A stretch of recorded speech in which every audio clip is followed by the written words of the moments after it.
চিত্রনায়ক সালমান শাহ মামলায় গ্রেফতার খল অভিনেতা আশরাফুল হক ডনকে ফাঁসির আদেশ দিয়েছে আদালত। রিমান্ডে সালমান শাহর মামলায় চাঞ্চল্যকর স্বীকারোক্তি দিয়েছে খলনায়ক ডন, আর সেই স্বীকারোক্তির উপর নির্ভর করেই কিন্তু আদালতে তাকে ফাঁসির নির্দেশ দিয়েছে। দেন যে সালমানের স্ত্রী সামিরা হকের সঙ্গে ডনের অবৈধ সম্পর্ক ছিল। 12 লাখ টাকার চুক্তিতে সালমান শাহকে হত্যা করা হয়। সালমান শাহর আসামি ডন শেষ রক্ষাও পেল না, অবশেষে তাকে ফাঁসিতে ঝুলানো হচ্ছে। রিমান্ডে সমস্ত তথ্য তিনি ফাঁস করে দিয়েছেন, দোষ স্বীকারোক্তি দিয়েছেন। ডন অনেকবার বলছে তার বেস্ট ফ্রেন্ড এইটা ওইটা। সে 18 দিন বগুড়ায় ছিল, সে জানা যায় আসলো না কেন? ওই দিন নাকি হরতাল ছিল। তাকে চ্যালেঞ্জ করলাম আমি আপনার কালবেলার মাধ্যমে, বাংলাদেশের ইতিহাসে শুক্রবারে কোনোদিন বাংলাদেশের ইতিহাসে হরতাল হয় নাই। দীর্ঘ প্রায় 30 বছর পরে এসে কিন্তু সালমান শাহর মামলায় কিন্তু এবার খলনায়ক ডনের দর্শক সর্বোচ্চ শাস্তি কিন্তু ফাঁসি হতে যাচ্ছে। হ্যাঁ দর্শক শ্রোতা, এই খলনায়ক ডন কিন্তু সালমান শাহর এক সময়ের দর্শক ঘনিষ্ঠ বন্ধু ছিল, আর সেই বন্ধুত্ব থেকেই কিন্তু তার স্ত্রীর সঙ্গে দর্শক পরকীয়ায় জড়িয়ে কিন্তু সালমান শাহর স্ত্রী এমনকি শাশুড়ি আর এই খলনায়ক ডন সহকারে দর্শক গভীর একটা পরিকল্পনার মাধ্যমে কিন্তু সালমান শাহকে দুনিয়া থেকে সরিয়ে দিয়েছে। এমনটাই কিন্তু চাঞ্চল্যকর তথ্যটা নিজ মুখেই স্বীকার করেছে এই খলনায়ক ডন। হ্যাঁ দর্শক, রিমান্ডে নেওয়ার পর আরো বেশ কিছু চাঞ্চল্যকর তথ্য কিন্তু দিয়েছে এই খলনায়ক। হ্যাঁ দর্শক, সেটা বিস্তারিত কিন্তু একেবারে প্রমাশ আজকে আপনাদের দেখাবো, এবং আরো দেখাবো এই খলনায়ক ডনের আদালতে কি শাস্তি হয়েছে দর্শক, সেটাও কিন্তু দেখতে পাবেন। তাই আপনার কাছে অনুরোধ থাকবে দর্শক, ভিডিওতে একটি লাইক দিয়ে সম্পূর্ণ ভিডিওটি শেষ পর্যন্ত কন্টিনিউ করুন, তাহলে কিন্তু আপনি একেবারে বিস্তারিত একেবারে পুরো বিষয়টা ভালো করে বুঝতে পারবেন। তাহলে চলুন সম্মানিত প্রিয় দর্শক শ্রোতা, আগে আপনাকে সেই মূল ভিডিওটি দেখিয়ে নিয়ে আসি, তারপর আর বিস্তারিত আলোচনা করব আজকের এই মূল টপিকটি নিয়ে। সালমান শাহ 90 দশকের বাংলা সিনেমার তুমুল জনপ্রিয় এই নায়কের মৃত্যু যেন এক রহস্যের নাম। 3 দশক পার হতে যাওয়া এই কেসে ভক্তদের মনের প্রশ্ন এখনো পাল্টায়নি। সালমান শাহর সাথে আসলে কি হয়েছিল? 9 আগস্ট গ্রেপ্তার করা হয় সালমান শাহের এক সময়ের বন্ধু ও তার মামলার আসামি মোহাম্মদ আশরাফুল হক ওরফে ডনকে। এই গ্রেফতারে সালমান শাহ হত্যার রহস্য নতুন করে পাবলিক স্ফিয়ারে। সালমান শাহর সঙ্গে কি ঘটেছিল সালমান শাহর মৃত্যুর দিন? সালমান শাহ 1996 সালে রাজধানীর নিউ ইস্কাটন রোডের একটি ফ্ল্যাটে থাকতেন। 6 সেপ্টেম্বর সকাল 7টার দিকে তার বাবা কমর উদ্দিন চৌধুরী ছেলের সঙ্গে দেখা করতে ওই বাসায় যান। তবে ছেলের দেখা না পেয়ে তিনি ফিরে আসেন। সালমান শাহর মা নীলা চৌধুরী বিবিসিকে দেওয়া এক সাক্ষাৎকারে বলেছিলেন, বাসার নিচের দারোয়ান তার স্বামীকে উপরে যেতে দিচ্ছিলেন না। পরে তিনি জোর করে উপরে যান। দরজা খুলেছিলেন সালমানের স্ত্রী সামিরা। ছেলে ঘুমিয়ে আছেন জানিয়ে তিনি তাকে বেডরুমে যেতে দেননি। নীলা চৌধুরীর উদ্ধৃতি দিয়ে প্রথম আলো বলছে, তার স্বামী সেখানে প্রায় 1.5 ঘন্টা বসেছিলেন। বেলা 11টার দিকে নীলা চৌধুরীর বাসায় একটি ফোন আসে। বলা হয় সালমান শাহকে দেখতে হলে তখনই যেতে হবে। তিনি দ্রুত ছেলের বাসায় যান। সেখানে সালমানকে বিছানার উপর পড়ে থাকতে দেখতে পান। তার হাত পায়ের নখ নীল হয়ে গিয়েছিল বলে জানান নীলা চৌধুরী।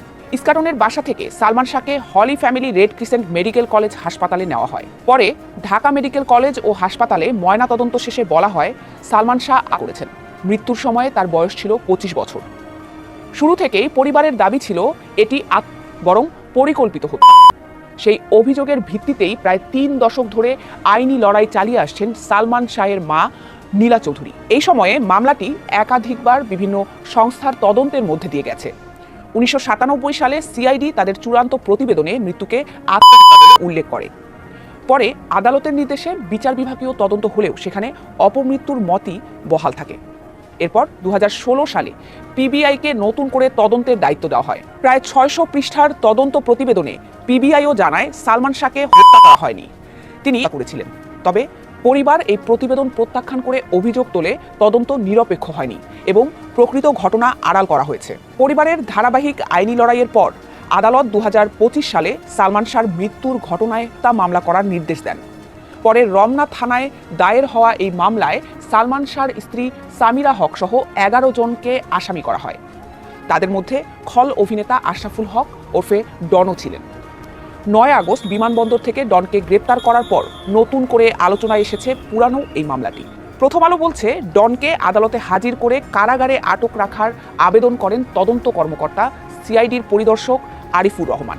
আবেদনে তিনি বলেন, ডন এজাহার নামীয় অন্য আসামিদের সঙ্গে পূর্ব পরিকল্পিতভাবে সালমান শাহকে হত্যা বলে বাদী মামলায় উল্লেখ করেছেন। শুনানিতে রাষ্ট্রপক্ষের আইনজীবী ওমর ফারুকি বলেন, সালমান শাহর ছোট ভাইকে অপহরণ করার চেষ্টা করা হয়েছিল। সে ঘটনায় 1997 সালে ক্যান্টনমেন্ট থানায় একটি মামলা হয়।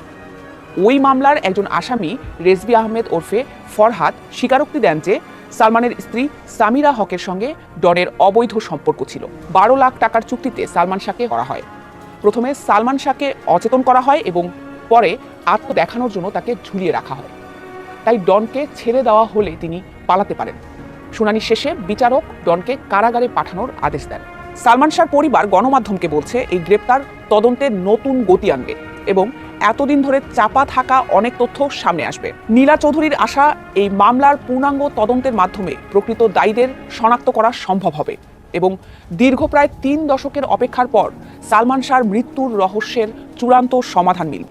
3 দশক পর ঢাকায় চলচ্চিত্রের রাজপুত্র সালমান শাহর মৃত্যু রহস্যে এসেছে নতুন মোড়। চাঞ্চল্যকর এই মামলার অন্যতম আসামি খল চরিত্রের অভিনেতা ডনকে গ্রেপ্তার করেছে হযরত শাহজালাল আন্তর্জাতিক বিমানবন্দরের ইমিগ্রেশন পুলিশ। রবিবার দুপুরে বিষয়টি গণমাধ্যমকে নিশ্চিত করেন বিমানবন্দর থানার ভারপ্রাপ্ত কর্মকর্তা কামরুল হাসান তালুকদার। ডনকে গ্রেপ্তারের মধ্য দিয়ে মামলার তদন্তে বেরিয়ে আসতে পারে অজানা অনেক চাঞ্চল্যকর তথ্য। তাকে আদালতে হাজির করে রিমান্ডে নিয়ে নিবিড় জিজ্ঞাসাবাদের পাশাপাশি বাকি আসামিদের গ্রেপ্তারে জোরালো দাবি জানিয়েছে বাদীপক্ষ। দীর্ঘ 30 বছর পরে সালমান শাহর হত্যা মামলার এজার নামে আসামি তার বন্ধু ডনকে গ্রেপ্তার করা হয়েছে। তাকে আদালতে উপস্থাপন করা হচ্ছে। আমরা আশা করছি তাকে রিমান্ডে নিয়ে জিজ্ঞাসাবাদ করা প্রয়োজন এবং যারা অন্যান্য যে আসামি আছে তার স্ত্রী স্বামীরা তাকেও যেন তদন্তকারী কর্মকর্তা দ্রুততার সাথে গ্রেপ্তার করে আদালতে উপস্থাপন করে। শুধু আসামিকে গ্রেপ্তারই নয়, আত্মহারি উড়িয়ে দিয়ে সত্য অনুসন্ধানে সালমানের মরদেহ সম্প্রতি কবর থেকে তোলার নির্দেশও দিয়েছিল আদালত। সিআইডির আবেদনের প্রেক্ষিতে ঢাকা মেট্রোপলিটন ম্যাজিস্ট্রেট জুয়েল রানা এই যুগান্তকারী আদেশ দেন। একই সাথে নির্বাহী ম্যাজিস্ট্রেটের উপস্থিতিতে নতুন করে সুরতহাল ও ময়নাতদন্তের নির্দেশ দেওয়া হয়। যদিও শেষ পর্যন্ত কবর থেকে তোলা হয়নি মরদেহ, বাতিল করা হয় আদেশ। এই অবস্থায় ফিরে দেখা যাক ইতিহাসের সেই কালো অধ্যায়। 1996 সালের 6 সেপ্টেম্বর ইস্কাটনের বাসা থেকে উদ্ধার করা হয় মাত্র 25 বছর বয়সী এই মহানায়কের মরদেহ। শুরু থেকেই পরিবার ও কোটি ভক্তের দাবি ছিল এটি পরিকল্পিত হন্য। সোজানো আত্মহত্যা মামলাটা আল্লাহ যে কবুল করেছেন এবং মাননীয় আদালত অনেক সুন্দরভাবে তার কারণগুলো তুলে ধরেছেন, আবার নির্দেশ দিয়েছেন যেটাকে হত্যা মামলা হিসাবে গ্রহণ করা হয় এবং সেটাকে যেন চালু করা হয় অনতিবিলম্বে। একাধিক তদন্ত সংস্থা সালমানের হত্যা মামলার তদন্ত করে। সর্বশেষ পুলিশ ব্যুরো অব ইনভেস্টিগেশন বা পিবিআই বিষয়টিকে বলে চূড়ান্ত প্রতিবেদন দিয়েছিল, যা শুরু থেকেই ছিল প্রশ্নবিদ্ধ ও বিতর্কিত। সালমান শাহর পরিবারের দীর্ঘ লড়াই এবং আদালতের নানা চড়াই উচ্চাই পেরিয়ে অবশেষে সেই অপমৃত্যুর মামলাটি হত্যায় রূপ নেয়। দেরি হওয়ার কারণ আল্লাহর ইচ্ছা, আজকের আদেশ ওইটা আল্লাহর ইচ্ছা আমরা মনে করি। আল্লাহর উপর ছেড়ে দিয়েছিলাম, আল্লাহ আমাদের উপর দয়া করছেন।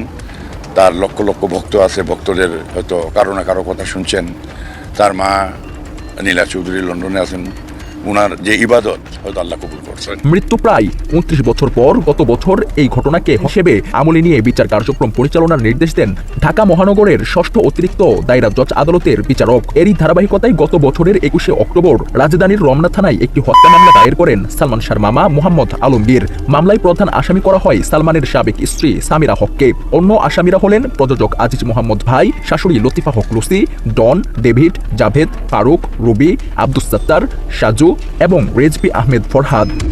প্রয়াত চিত্রনায়ক সালমানের মৃত্যুর সুষ্ঠু তদন্ত ও জড়িতদের দৃষ্টান্তমূলক শাস্তির দাবি জানিয়েছে তার ভক্তরা। কারোর দ্বারা সে মানে হত্যা হয়ে থাকে বা কারোর দ্বারা যদি সে কি হয়ে থাকে তাহলে আমার চাই যে তার সঠিক বিচার হোক। সালমান ভাইয়ের খুব বড় ফ্যান ছিলাম, ওই হিসাবে আমার দাবি থাকবে যে এটার সঠিক বিচার এবং তদন্ত হোক। যদি লাশ তোলার পরে ময়না তদন্ত হওয়ার পরে যে সঠিক অপরাধী ধরা পড়ে তাহলে আমার মনে হয় যে আপনি তদন্ত করা উচিত। আমরা আশা করি, দোয়াও করি সঠিক বিচার হোক, কেননা উনি ভালো মানুষ ছিল, অনেকে মারা হয়েছে, এত বছর হয় না। এই সরকার যদি পারে। দীর্ঘ এই সময়ে মামলাটি অন্ধকারে ঢাকা থাকলেও পর্দার পেছনের অন্ধকার চক্রান্তের জট খুলতে বড় ভূমিকা রাখে অনুসন্ধানী সাংবাদিক ইলিয়াস হুসাইনের এক দীর্ঘ প্রতিবেদন। ফ্যাসিস্ট আওয়ামী লীগ সরকারের আমলে প্রভাবশালীদের চাপে সত্য চাপা পড়ে থাকার অভিযোগ দীর্ঘদিনের। তবে গণ অভ্যুত্থানে ফ্যাসিবাদের পতনের পর দেশের বিচার বিভাগে তৈরি হয়েছে নতুন আবহ। সেই প্রেক্ষাপটে মামলাটি পুনর্তদন্তের এই ঐতিহাসিক উদ্যোগে ন্যায় বিচারেই এখন একমাত্র চাওয়া সালমান ভক্তদের। 90 দশকের তরুণদের আইডল ছিল এই সালমান শাহ। একেবারে মাত্র 2 বছরের ক্যারিয়ারে দর্শক জনগণের এমনকি শেষ সময়কার তরুণদের মধ্যে দর্শক যে পরিমাণ জনপ্রিয়তা এই সালমান শাহ পেয়েছে সেটা কিন্তু বাংলা সিনেমার ইতিহাসে দর্শক একেবারে বিরল ঘটনা। আর সে জনপ্রিয়তায় সালমান শাহ কাল হয়ে দাঁড়িয়েছে। এই খলনায়ক ডন কিন্তু বন্ধুর পরিচয় সালমান শাহর সঙ্গে মিশে সালমান শাহর ঘনিষ্ঠ বন্ধু হয়ে কিন্তু এই সালমান শাহকেই কিন্তু শেষ করে দিয়েছে খলনায়ক ডন। আর তার পিছনের কারিগর কিন্তু দর্শক সালমান শাহর ঘরেই, অর্থাৎ সালমান শাহর স্ত্রী, শাশুড়ি, এমনকি সে সময়কার mafia king Aziz Mohammad king যে ভাই ছিল সেই সহকারে দর্শক গভীর একটা পরিকল্পনার মাধ্যমে কিন্তু সালমান শাহকে সে সময় দুনিয়া থেকে সরিয়ে দিয়েছে। যদিও দীর্ঘ 30 বছর এই ঘটনাটি দর্শক ধামাচাপায় ছিল, অর্থাৎ সকলে জানতো এই সালমান শাহ স্বাভাবিক দর্শক দুনিয়া থেকে স্বাভাবিকভাবে তিনি দুনিয়া থেকে চলে গিয়েছে, কিন্তু না, এটা যে গভীর পরিকল্পনার মাধ্যমে হয়েছে সেটা কিন্তু এবারে সে কিন্তু প্রমাণিত হয়েছে। হ্যাঁ সম্মানিত প্রিয় দর্শক শ্রোতা, সেটা কিন্তু এই ডনই কিন্তু স্বীকার করেছে রিমান্ডে গ্রেপ্তারের পর। তবে এখন এই সালমান ভক্তদের একটাই দাবি, তার স্ত্রী সামিরা হককে যাতে অবিলম্বে গ্রেপ্তার করা হয় এবং এই সকলকে যাতে সর্বোচ্চ শাস্তিটুকু দেওয়া হয়, তবেই কিন্তু সালমান শাহ দর্শক আত্মা কিন্তু দর্শক শান্তি পাবে। হ্যাঁ সম্মানিত প্রিয় দর্শক শ্রোতা, আপনার কি মনে হয় বিষয়টি দেখে? অবশ্যই আপনার মূল্যবান মতামতটুকু আমাদের কমেন্ট বক্সে লিখবেন এবং ভিডিওতে একটি লাইক দিয়ে যাবেন।